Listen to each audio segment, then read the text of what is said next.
Om Swastiastu.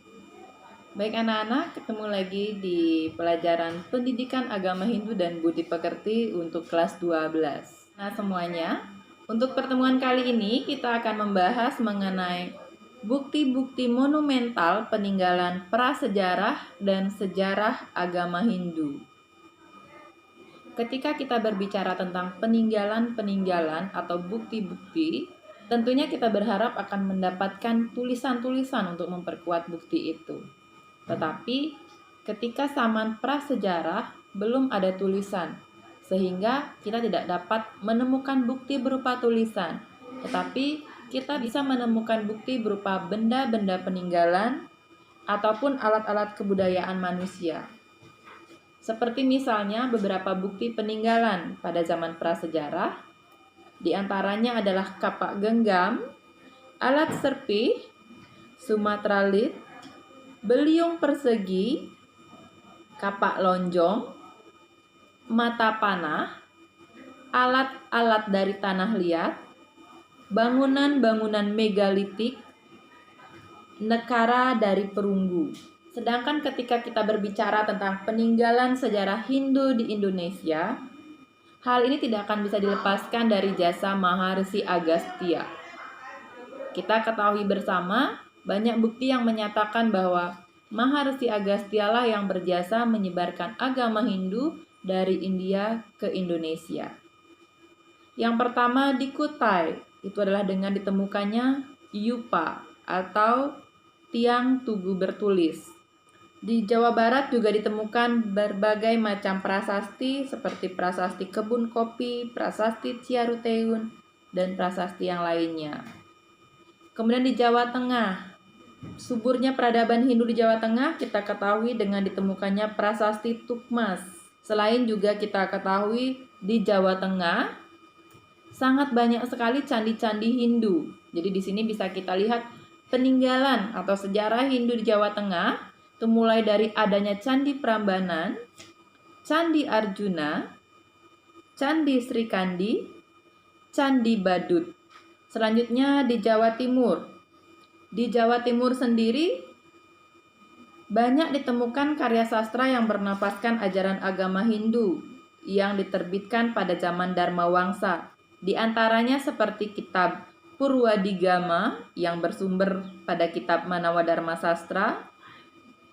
Sedangkan kitab Negara Kertagama, Arjuna Wiwaha, dan Sutosama muncul pada zaman Majapahit. Selanjutnya adalah di Bali. Agama Hindu di Bali merupakan kelanjutan dari perkembangan agama Hindu di Jawa. Pertama kalinya disebut dikembangkan oleh Maharsi Markandeya yang bertempat di Besakih, yang sekarang dikenal dengan nama Pura Besakih. Di sekitar zaman prasejarah sebelum pengaruh Hindu berkembang di Bali, masyarakatnya telah mengenal sistem kepercayaan dan pemujaan. Oleh masyarakat Bali, gunung dianggap sebagai tempat suci, bersemayamnya para roh nenek moyang yang telah disucikan. Sistem penguburan yang menggunakan sarkofagus atau peti mayat, kepercayaan adanya alam skala dan alam niskala, kepercayaan akan adanya penjelmaan, kepercayaan bahwa roh nenek moyang orang bersangkutan dapat setiap saat memberikan perlindungan, petunjuk, sinar, ataupun tuntunan rohani. Setelah Resi Markandeya menetap di Bali, secara berangsur-angsur kepercayaan masyarakat Bali mulai meningkat. Seperti masyarakat Bali mulai diajarkan melakukan pemujaan kehadapan Sang Hyang Widi, Sang Hyang Tuduh, Sang Hyang Paramekawi, Sang Hyang Paramawisesa, atau nama lainnya untuk sebutan Tuhan Yang Maha Esa. Pada saat itu pula mulai dikenal tentang daerah Bali. Bali diartikan sebagai daerah yang segala sesuatunya mempergunakan sesajen atau sarana atau bebali. Masyarakat Bali yang menjadi pengiringnya dan mendiami daerah pegunungan disebut orang-orang Bali Age. Kemudian Pura Besakih mulai dibangun dan difungsikan sebagai tempat memuja Sang Hyang Widiwasa. Warna merah dan putih mulai digunakan sebagai eider-eider atau umbul-umbul di tempat suci. Upacara bebali untuk keselamatan binatang dan peternakan ditetapkan pada tumpek kandang atau hari Sabtu Kliwon Wuku Uye. Sedangkan untuk keselamatan tumbuh-tumbuhan ditetapkan pada tumpek pengatak atau hari Sabtu Kliwon Wuku Warige. Upaya atau usaha melestarikan agama Hindu di Bali setelah Maharesi Markandeya dilanjutkan oleh Empu Sangkul Putih. Beliau disebut-sebut sebagai pemongmong Pura Besakih. Banyak peran yang dilakukan oleh Empu Sangkul Putih, diantaranya mengajarkan tentang bebali dalam bentuk seni yang mengandung simbolis dan makna-makna suci. Mengajarkan orang-orang Baliaga menjadi orang-orang suci untuk Pura Kahyangan. Empu Sangkul Putih juga mengajarkan masyarakat untuk melaksanakan hari-hari suci seperti Galungan, Kuningan, Sugian, Pagar Wesi, dan hari lainnya. Selain Empu Sangkul Putih, Dangyang Nirarta juga banyak memberikan perubahan di Bali. Beliau mengajarkan pengetahuan agama kepada para raja dan masyarakat Bali. Seperti misalnya ilmu tentang pemerintahan, ilmu tentang peperangan, pengetahuan tentang smaragamo atau hubungan laki-laki dengan perempuan, ajaran tentang pelaksanaan memukul, dan mahasrada. Selain di Bali, agama Hindu juga berkembang di Nusa Tenggara Barat atau NTB. Dapat kita ketahui dari perjalanan suci Dharma Yatra Dangyang Nirarta. Beliau dikenal dengan sebutan Pangeran Sangupati. Banyak peninggalan tempat suci dan sastra Hindu yang dapat kita pergunakan sebagai referensi bahwa Hindu pada zaman itu telah berkembang sampai ke Nusa Tenggara Barat. Kemudian di Nusa Tenggara Timur atau Sumbawa, sampai saat ini masih mengenal sebutan Tuan Semeru. Nama Tuan Semeru adalah sebutan dari Dangyang Nirarta. Kemudian di Sulawesi, perkembangan Hindu di Sulawesi diprediksi sudah ada sejak abad ke-3 Masehi. Hal ini ditandai dengan penemuan patung Buddha yang terdapat di daerah Goa yang diperkirakan pembuatannya sejaman dengan patung-patung Buddha yang ada di India. Tidak jauh berbeda dengan daerah Sulawesi, bahwa perkembangan agama Hindu di Irian Barat disebabkan oleh adanya masyarakat transmigrasi. Baik anak-anak semua, demikian tadi secara singkat sudah kita bahas mengenai peradaban Hindu di Indonesia, mulai dari Kalimantan, Jawa, Bali, Sulawesi, Irian, Lombok, Sumbawa. Jadi agama Hindu sudah berkembang di seluruh Indonesia. Baik anak-anak, setelah tadi kita ketahui bahwa ternyata banyak sekali peninggalan-peninggalan dari peradaban Hindu ataupun sejarah perkembangan Hindu yang tersebar di seluruh Indonesia. Nah, kita sebagai warga negara yang baik dan tentunya sebagai umat Hindu adalah memiliki kewajiban untuk melestarikan segala bentuk peninggalan-peninggalan yang ada. Nah, bagaimana dan apa yang bisa kita lakukan untuk melestarikan peninggalan-peninggalan tersebut? Sebelum kita lanjutkan kepada cara untuk melestarikannya, kita harus pahami dulu bahwa melestarikan ataupun pelestarian yang dimaksud adalah tanggung jawab kita sebagai masyarakat Indonesia, khususnya masyarakat Hindu, untuk turut serta dalam pelestarian peninggalan budaya agama Hindu di Indonesia.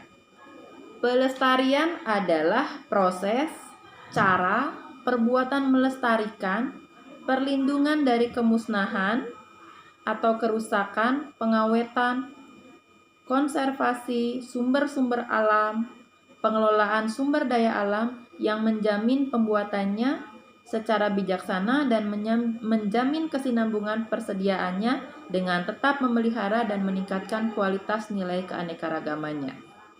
Jadi pelestarian peninggalan budaya agama Hindu yang dimaksud adalah proses cara pembuatan, melestarikan, perlindungan dari kemusnahan atau kerusakan, pengawetan, konservasi peninggalan budaya agama Hindu, pengelolaan peninggalan budaya agama Hindu yang menjamin pembuatannya secara bijaksana dan menjamin kesinambungan persediaannya dengan tetap memelihara dan meningkatkan kualitas nilai dan keanekaragamannya.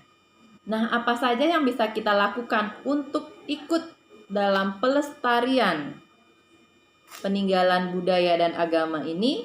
Seperti misalnya, yang pertama, merawat dan menjaga pelestarian peninggalan agama Hindu di Indonesia.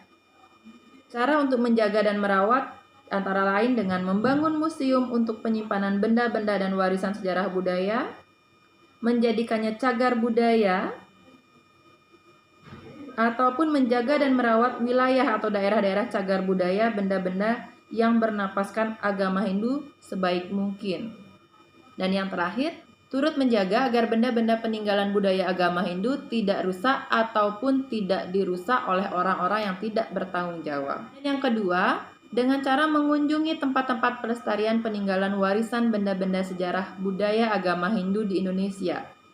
Seperti misalnya kita mengunjungi candi, makam pahlawan, mengunjungi monumen, ataupun tempat-tempat lainnya. Yang ketiga adalah dengan bersembahyang di tempat-tempat suci atau pura sebagai tempat suci peninggalan sejarah dan budaya agama Hindu dari nenek moyang bangsa Indonesia. Yang keempat adalah melarang atau tidak memberikan izin kepada orang ataupun individu ataupun kelompok yang hanya memiliki kepentingan sesaat atau tidak bertanggung jawab untuk mengelola tempat-tempat pelestarian sejarah dan budaya peninggalan agama Hindu di Indonesia. Baik anak-anak semuanya, ketika berbicara pelestarian, itu tidak hanya ketika kita melalui lembaga khusus tertentu baru kita ikut bisa melestarikan, tidak.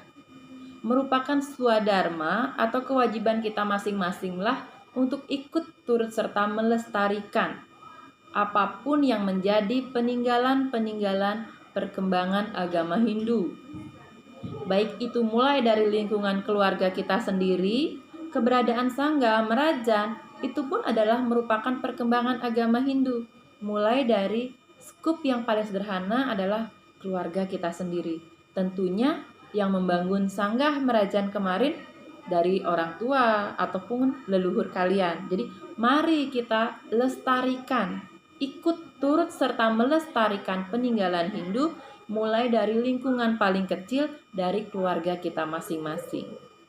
Baru kemudian setelah itu kita bisa kepada skup yang lebih luas seperti tadi sembahyang ke pura, mengunjungi candi, mengunjungi tempat sejarah, mempelajari karya-karya sastra yang ada. Itu juga merupakan wujud dari melestarikan peninggalan agama Hindu. Baik anak-anak, topik terakhir kita di bab ini adalah kontribusi kebudayaan Hindu dalam pembangunan nasional dan pariwisata Indonesia menuju era globalisasi. Kita ketahui bersama bahwa pariwisata sangat ditunjang oleh budaya. Oleh karena itu, kebudayaan Hindu memiliki peranan penting dalam memajukan pariwisata. Nah, seperti apa peranan atau kontribusi dari budaya Hindu dalam kemajuan pariwisata? Kita akan bahas. Yang pertama adalah pariwisata alam. Indonesia dikenal oleh dunia memiliki sumber daya alam yang kaya dan indah bernafaskan kehinduan. Kemudian wisata budaya. Budaya anak bangsa Indonesia melahirkan kebudayaan. Dari macam-macam suku bangsa yang ada di Indonesia berbuah beraneka macam kebudayaan yang dapat dinikmati oleh wisatawan yang berkunjung ke Indonesia. Hindu sebagai agama tertua di Indonesia menjiwai kebudayaan anak bangsa. Kemudian yang ketiga, candi. Ada banyak sekali candi Hindu seperti Candi Jabung, Candi Tikus, Candi Dieng, Candi Ceto, Candi Sukuh, Candi Surawana, Candi Gerbang Lawang, dan candi lainnya yang semuanya adalah bernafaskan Hindu. Kemudian dari karya sastra, Indonesia memiliki banyak sekali pujangga besar yang pada masa pemerintahan raja-raja di Nusantara. Banyak sekali karya-karya beliau yang sampai sekarang masih sangat dinikmati. Karya sastra yang penuh dengan makna tersebar di masyarakat dan dapat dijadikan penuntun hidup menghadapi dunia pariwisata di era globalisasi, seperti misalnya cerita Parahyangan, peninggalan dari Kerajaan Tarumanegara, Kresnayana, peninggalan dari Kerajaan Tarumanegara. Arjuna Wiwaha Kahuripan, peninggalan dari Kerajaan Medang Kamulan. Cerita Lubdaka, peninggalan dari Kerajaan Kediri. Baratayuda, peninggalan dari Kediri. Negara Kertagama, peninggalan dari Kerajaan Majapahit. Sutasoma, juga peninggalan dari Majapahit. Kitab Pararaton, termasuk kesusastraan pada zaman Majapahit. Kisah Calonarang, termasuk kesusastraan kuno yang menggunakan bahasa Jawa Tengah. Dan ini pun masuk di dalam zaman Majapahit. Kesusastraan merupakan hasil kebudayaan yang mengandung makna penting menurut sejarah. Dinyatakan demikian karena dari karya sastra tersebut kita banyak bisa mengetahui gambaran sejarah di masa lampau. Demikian tadi sudah kita bahas bersama kontribusi kebudayaan Hindu dalam pembangunan nasional dan pariwisata Indonesia menuju era globalisasi. Jadi terlihat bahwa peninggalan sejarah Hindu memiliki peranan yang penting. Dilihat dari pariwisata alam, pariwisata budaya, bahkan kesusastraan, banyak sekali peninggalan-peninggalan agama Hindu yang memiliki daya tarik wisata. Nah, untuk itu kembali lagi kami ingatkan, mari bersama-sama lestarikan semua peninggalan-peninggalan Hindu yang ada di sekitar kita. Baik anak-anak, cukup untuk pertemuan kita kali ini. Di materi ini kita akan lanjutkan pertemuan berikutnya, tentunya dengan materi yang baru. Terima kasih. Om Santi Santi Santi Om.